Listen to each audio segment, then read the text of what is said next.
Welcome to Episode 8, Construction Nation. This is Sue Dyer, your host for Construction Dream Team, where I interview industry leaders and experts so you can learn how to build your construction dream team. Based on OPE, other people's experiences, the shortest way to success is to learn from others who have been there and done that. If you want to receive Construction Dream Team on your phone automatically each week, please head on over to constructiondreamteam.com, iTunes or Stitcher, or really on anywhere where podcasts are produced, and subscribe.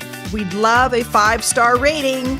This will get us more visibility in the search engines, making us easier to be found for all of our Construction Nation folks. I am very excited about our guest today. Lou Palandrani is the Senior Vice President of Clark Construction Group, and they are headquartered in Bethesda, Maryland. But luckily, I get to see him on some of our partnering sessions out here. He is currently working out of California region. He has been with Clark for 32 years and in the construction industry for 38 years. So he might have a few things to share with us today. He has been focused on the design, build, delivery methodology and projects. He has worked on $5 billion of award-winning projects. Lou has a civil engineering degree from the University of Delaware and is LEED certified and holds a California contractor's license. Welcome, Lou, to Construction Dream Team. Thank you, Sue. Glad to be here. So glad you came. So you've been in the industry for 38 years. Tell us a bit about your journey. You must have had some twists, turns, and some interesting things happen over that amount of time. And maybe tell us what your very favorite moment so far has been in working in the industry. Well, yeah, 38 years is quite a career. I started thinking I wanted to be an engineer, and I went to school at the University of Delaware for civil engineering, came out of school, worked for a large engineering firm outside of Philadelphia, and quickly learned that sitting behind a desk doing calculations or checking calculations wasn't going to be a career goal of mine. So I started to look at other opportunities, and my boss at that time said, you tend to have a gift of communication. What do you think about straddling your time between the design end and the construction end? So I started going out into the field quite a bit more. I enjoyed it quite a bit more. And I decided to change jobs and go over to a more construction management-oriented company. And that was a move that kind of catapulted my career, or did catapult my career, into a construction management focus. So I just want to stop here because I think some of the younger folks that are fairly new to construction maybe have a hard time just figuring out where they fit. So it sounds like someone helped you to see where you might fit, or did you sort of have, and then you had an inclination that that would be a good thing for you? Yes, I can see that perspective with young people. It definitely helps to have someone have an interest in your career early on. I didn't know exactly what I wanted to do at that juncture. When I said I wasn't real crazy about the strict engineering world, I actually just thought I wanted to go to law school and started to apply to law schools. But again, my boss at that time pulled me aside, saw some of the strengths that I had in my personality and the way I did business, and again focused me towards a field where I was dealing with larger teams more. I was dealing with the construction side. I was out in the field. I communicated with people from all levels, from tradespeople to owners of subcontracting firms. So yes, it was very helpful having someone at the age of 24 look at me and say, I can see some of your strengths, and start to direct me in that career path. I think that is so often needed and often doesn't happen. Well, I feel that it's important in our business, especially now, because when I came into the business some 38, quite frankly, when I started, it was like 40 years ago. But when I came into the business, it was much more communication oriented. And I see younger people, very talented young people, come into our business now and think they have all the technical knowledge necessary to be successful. But our construction industry is still a team of teams.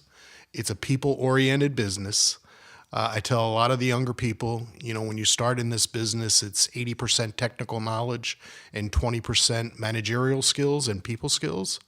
But as you advance in this business, the pendulum swings and it becomes 80% people skills and 20% technical knowledge. We hire the experts. So some of the more experienced managers taking an interest in younger employees, to me, is really essential to a growth of an employee throughout his career, but also to maintaining the strength of our industry and our teams.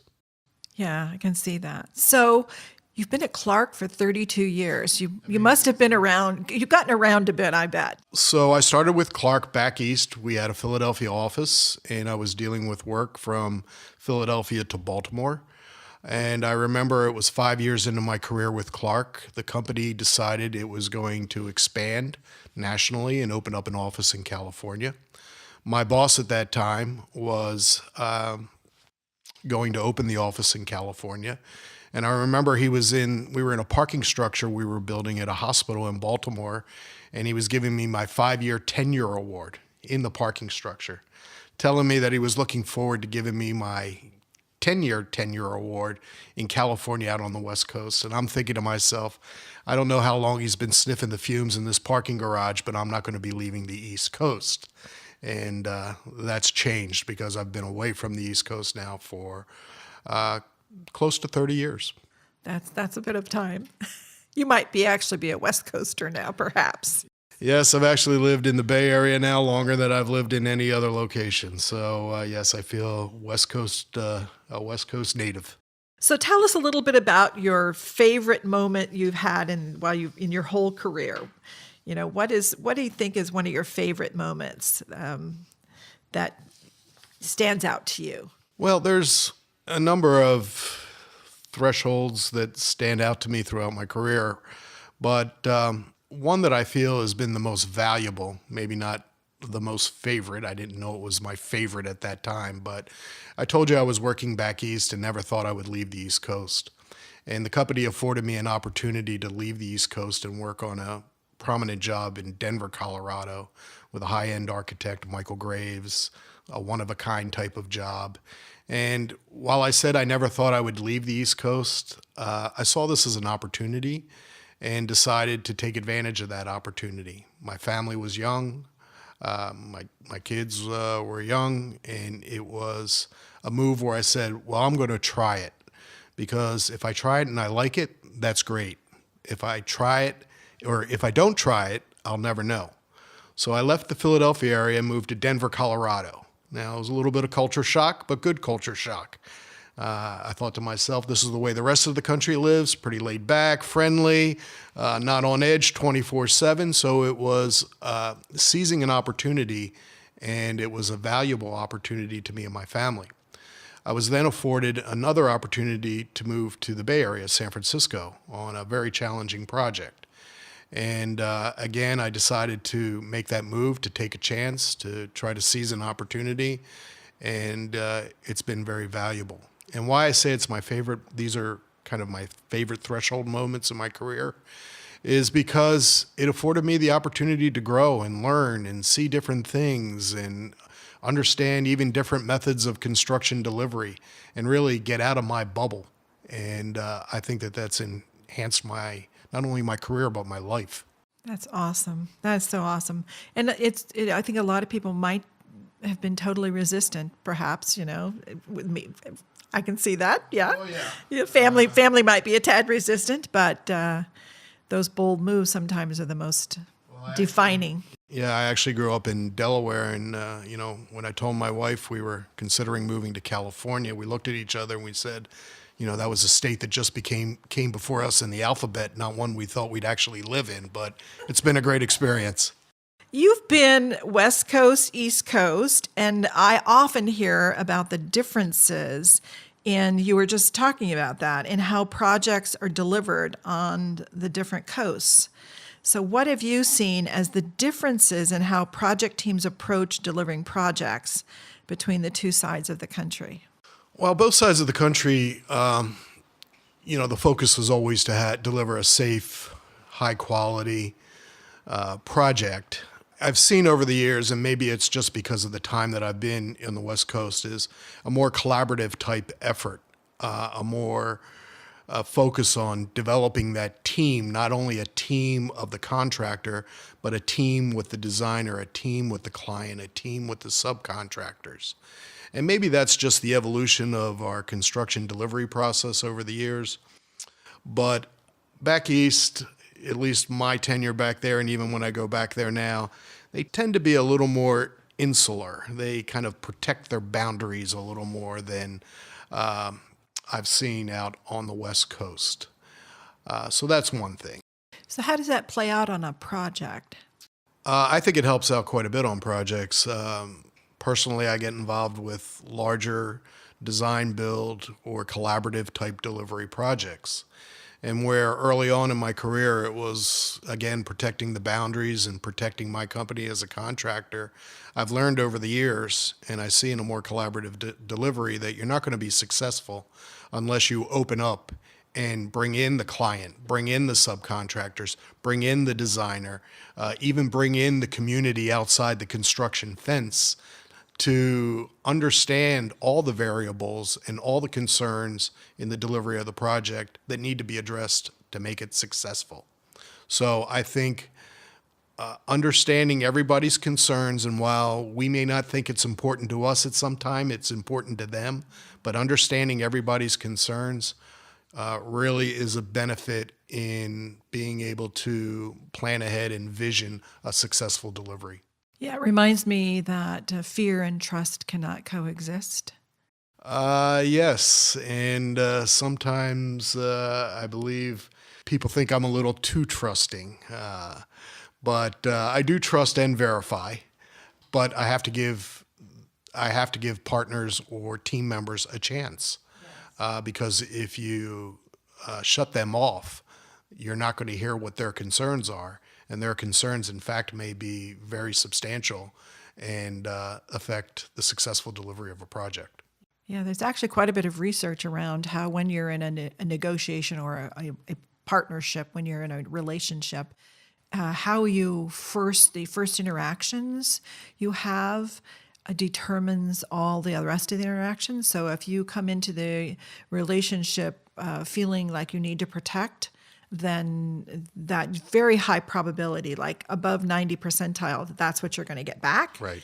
And the opposite is also true. If you go in trusting, feeling like you're going to be a part of this, we're in this together, a very high probability that you're going to get that back as well. That goes back to that communication discussion that I had with younger employees, where, we have these open offices now in our construction industry, or we're co-located. And I see them in front of a monitor with, their earbuds in, listening to music or something else, and I don't see them interacting with each other. I don't see them wanting to promote that relationship of, hey, I need to develop this trusting relationship because, it's an old adage, but friends don't hurt friends. If they know what I'm trying to do and know that we have a common goal and know that we're working together, they're going to be more receptive to helping us get over hurdles. So it sounds to me that as technology emerges, which I see huge emergence of new technologies, they also could dehumanize, isolate, where people use it in a way that dehumanizes and isolates people. We have to really counterbalance that by really getting to know each other and seeing each other as people and what we have to contribute as a person to the team. Yes, while technology has catapulted our industry into areas or levels that, couldn't be imagined, 20, 30 years ago. It also, and use the appropriate word, there needs to be a counterbalance, because we are a people industry.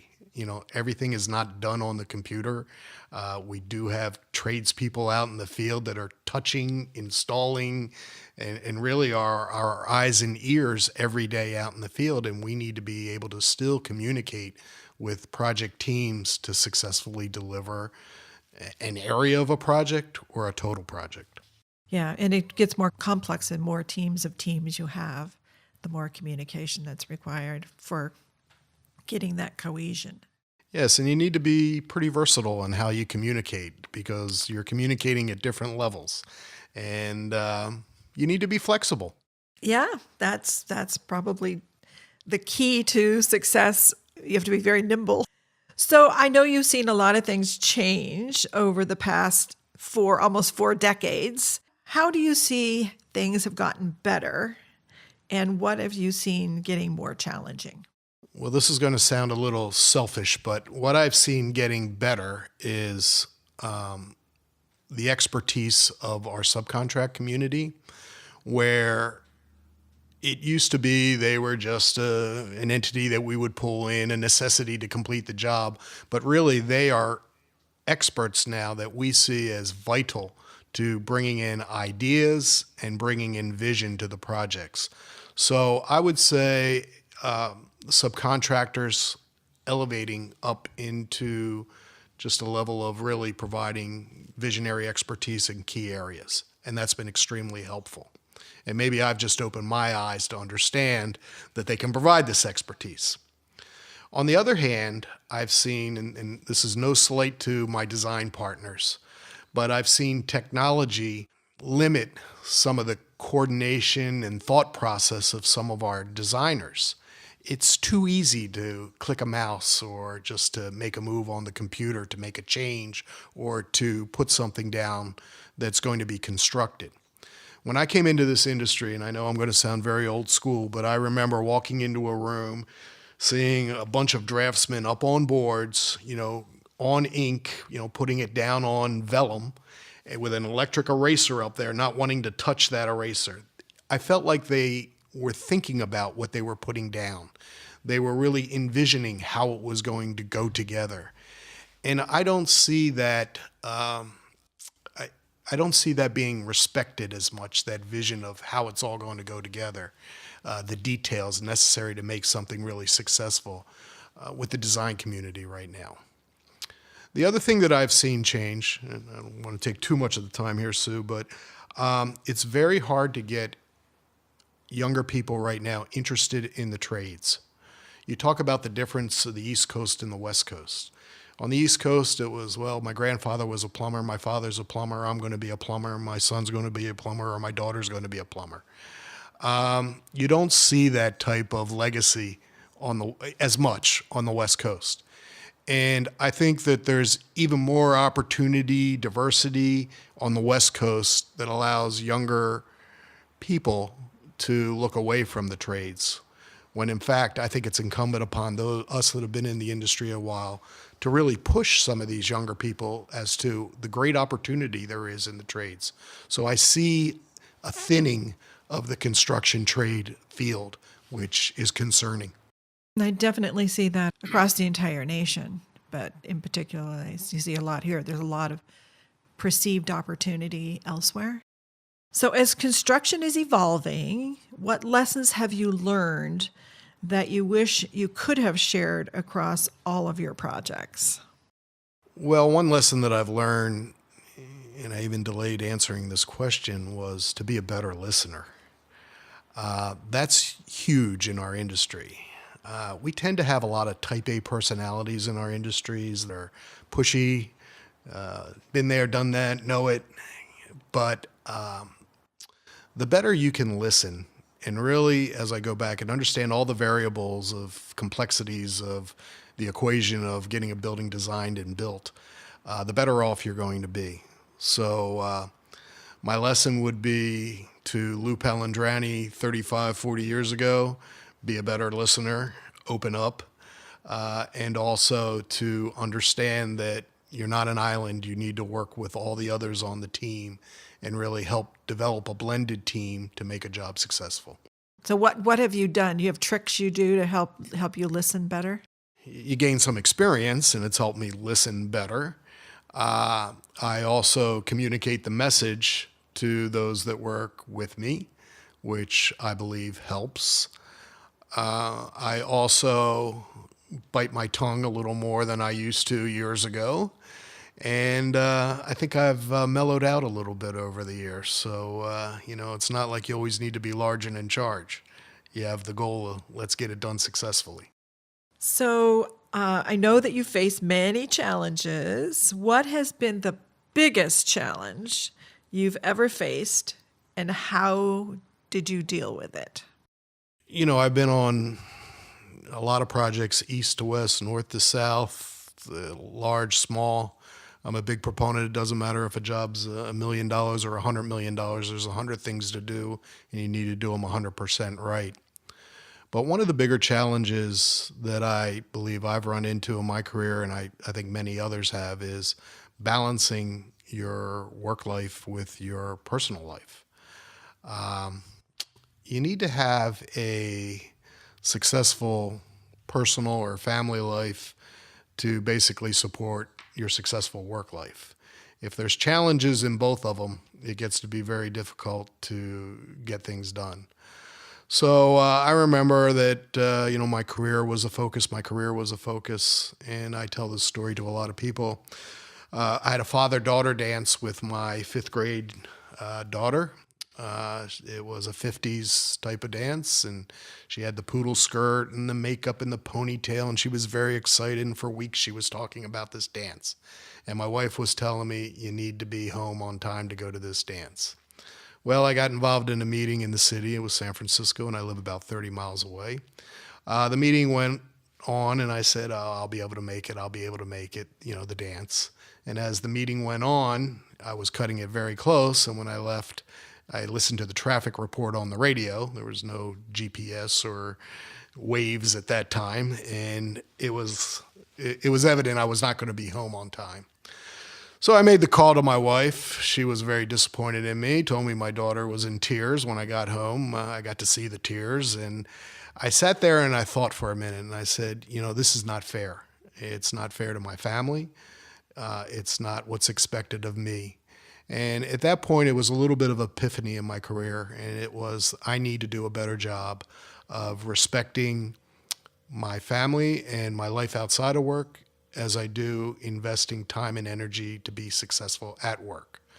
So that was an eye-opening experience. I know it sounds maybe small, and yes, I've dealt with some major challenges all over the construction industry, but they were overcome. I brought in the teams and the expertise to be able to address those challenges. The challenge of balancing your work life with your personal life, that lied solely with me, and I needed to fix it, and I did. I think it's a challenge everyone faces, and I think companies have philosophies. People don't quit a company, they quit a manager. So there are people that are in leading teams. If they have that value, I think it spreads it to the rest of the team too. Yeah, and I think technology has allowed us to be a little more flexible with employees' careers. You don't have to be at your desk in an office to review a shop drawing or to, look at an RFI or to resolve a question. I mean, we have tools today that allow us to collaborate from all over the world. To get together. We don't need to be face-to-face on every different problem. Some, as I said, we do need to be face-to-face, but not everyone. Yeah. So I think it allows us a little more flexibility in our work-personal life balance. I think that will be great as we try to attract more millennials to the industry. That's important. So tell us a bit about Clark Construction Group. How many people do you have? Kind of how are you structured? What do you think is your competitive advantage? Tell us some secrets. Clark Construction started as a family-owned business. It was originally the George Hyman Construction Company, and Mr. Hyman had immigrated to the United States back in 1906 from Lithuania and started a civil group, an excavation company, and then as we evolved, we got into a more vertical construction and building company. And that was probably back in the 20s that we started. And it was all in the Washington, D.C. area within the Beltway. Mr. Clark, Jim Clark, came to the company from the University of Maryland in 1950, civil engineer. He started in the field. He was on a layout crew, but really ascended into the company, up the company as time went on. And in the 60s and 70s, was really the force that was driving the George Hyman Construction Company. And what was very interesting, while Mr. Clark took a financial interest in the company, and for many years was the sole owner, he would never change the name of the company as long as there was a family member of Mr. Hyman or his family still involved with the company.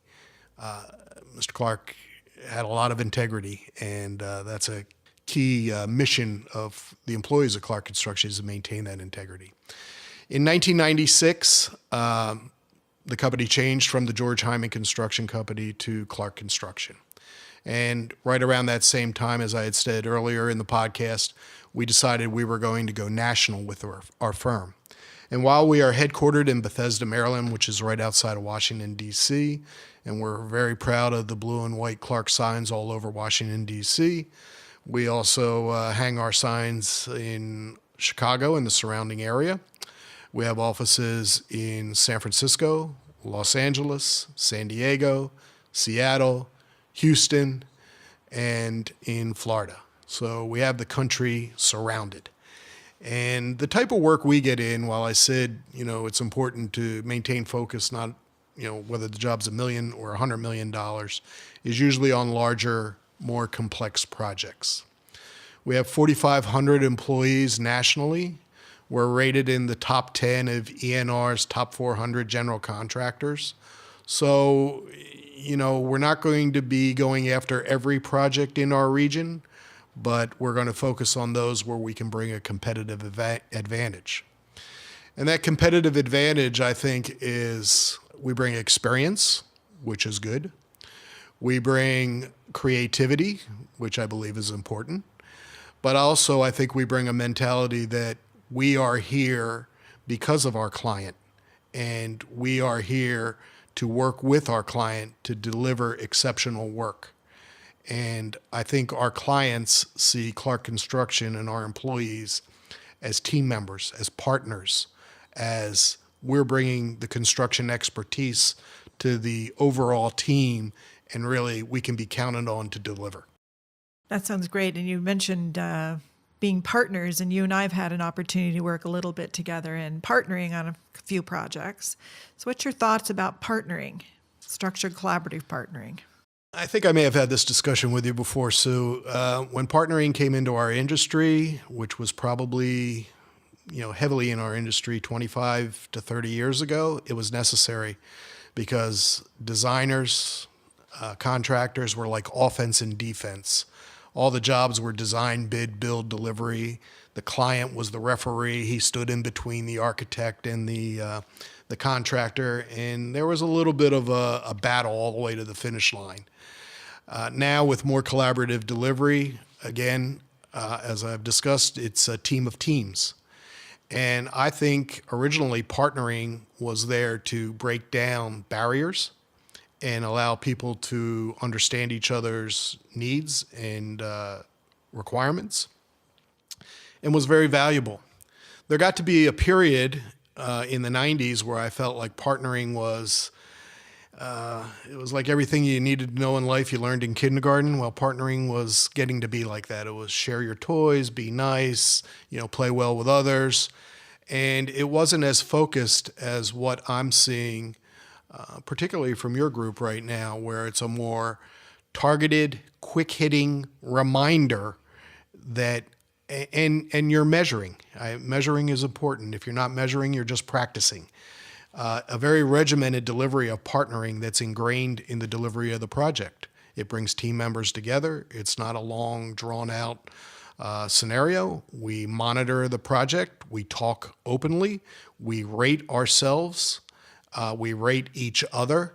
And we look at making moves as necessary to, keep the train on the tracks. So I've seen partnering more from, I've seen it also evolve in 30 years to something that is more ingrained in the DNA of the project as compared to something that is a novelty on the project. Yeah, or magic. People used to think it was going to be magic. I don't think so. There's no magic in construction. Some of our new technology might be seen as magic, but I don't think partnering is magic.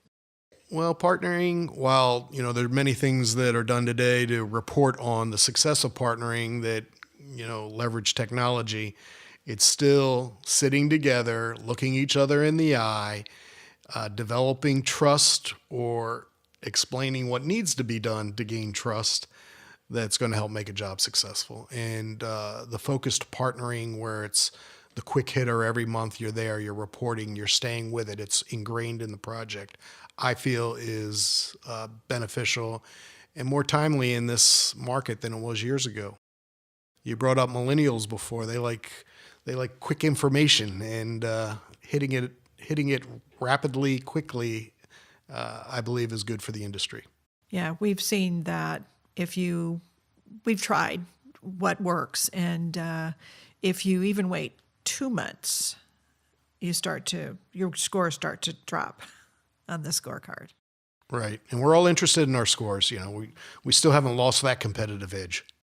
What is the very best advice you've ever received?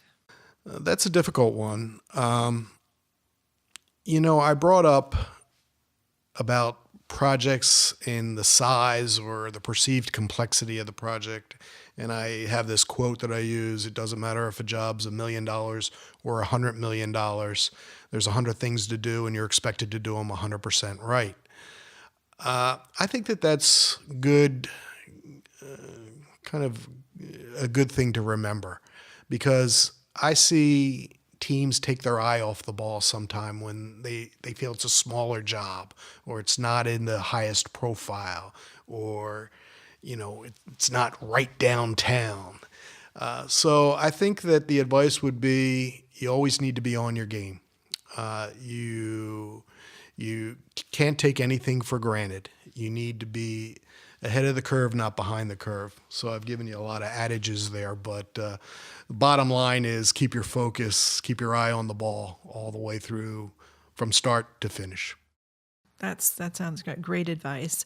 And also where the ball's going, right? That's correct. I'll put another adage in there. Yeah, you get a few curveballs. We can keep this up for a while. So I always like to have some kind of resource, kind of a gift for the construction nation. So what's a book or an article? What do you have for us? I'm in a position of management, and I know many want to move into a position of management. And years ago, I was afforded the opportunity to have an outside class. And the class was Manage by Influence. And there's a book called Management by Influence. It's probably 20 years old now, but I think it still is germane to our industry today. And I remember in that class, there was a statement that you manage and influence people by what you do and what you don't do. And I think the important thing is the what you don't do. And I'll give you a little example of what I'm talking about. If every day you come into the office and you say hello to everybody and you're very gregarious and open and talkative with them, people are going to feel comfortable opening up to you and talking to you, whatever the issue is. If you walk into the office and don't say anything to anybody and walk into your office or your cubicle or your open space and shut everybody off, you really haven't done anything to anybody. But you're influencing people by what you're not doing. You're not being yourself. And that may cause someone not to open up to you or not to discuss something that's important with you. So the book Management by Influence is something that has been interesting to me over my career. And I think about it very often when something might be bothering me, but I wonder how that's going to affect others. So I always consider I influence people by what I do and what I don't do. And I keep that in mind daily. That sounds like awesome, very simple, awesome advice. And we will seek out a way so we can put a link in the show notes for people to be able to find that as a resource for them. Sounds good. So how can people contact you? Well, people can contact me through Clark Construction. My email is the best way. It's lou.palandrani. It's P as in Paul, ALANDRANI @clarkconstruction.com. Or you can find me on LinkedIn and track me down. I am obviously vested in the industry. I obviously enjoy working in the industry. And I really am focused on ensuring that our industry maintains the high quality and the excitement and the fun that I got to experience over my career. What is your parting advice to Construction Nation? And perhaps it's something that they could start doing tomorrow. Wow, I've given you a lot of ideas here along the way. So not that I'm out of ideas, but we've talked about a lot of things that can enhance your managerial abilities, that can enhance the delivery of the project. But I just mentioned something at the end. It's important to have some fun in delivering the job. And that's not to be trite. It's intended. You need to like your job. You need to enjoy it. I talk to a lot of my employees. I say, how many businesses can you say, I want to get up, go out in the field, walk the job, see what's going on, get some air. And, there's days or weeks when you're like, wow, 2 weeks ago I was on the second floor. Now I'm on the third floor. I mean, you see the fruits of your labor every day. Respect it, enjoy it, have fun. Exactly. That's exactly what I love about construction. It's so very fun. Tangible. Yes, absolutely. Well, I can't thank you enough, Lou, for coming and sharing with Construction Nation all of your insights and 40 years of know-how. And I know that the Construction Nation folks are going to really, really enjoy it. You have lots of good value bombs dropped here today. Well, thanks, Sue, for putting this together. So Construction Nation, dream teams don't just happen. They're built one step at a time. Why not send out this episode to your entire team? Let them learn from Lou. Words of wisdom by Lou, so they can help you. The more people you have helping, the faster you can build your construction dream team. Remember, you can't have your dream until you've built your team.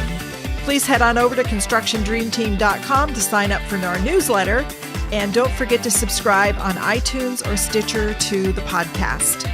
We have a photo contest going on. If you take a picture of your team with the Construction Dream Team poster and send it to me at sue@constructiondreamteam.com, you can win a free team lunch. So get on over there and get the poster. It'll be in your show notes. It's also on the website. And take a picture. We're getting a lot of really great creative pictures. We love when you're on site. That's be great too. Get us some pictures on site, some fun stuff. Send it to us. Be creative and you may win. Remember, Construction Dream Team drops every Monday morning at 4 a.m. So please join me next week when I interview another industry leader or expert so you can learn how to create your construction dream team. Thank you, Lou. You're welcome, Sue. Thanks, listeners. We couldn't do it without you. I'll catch you next time.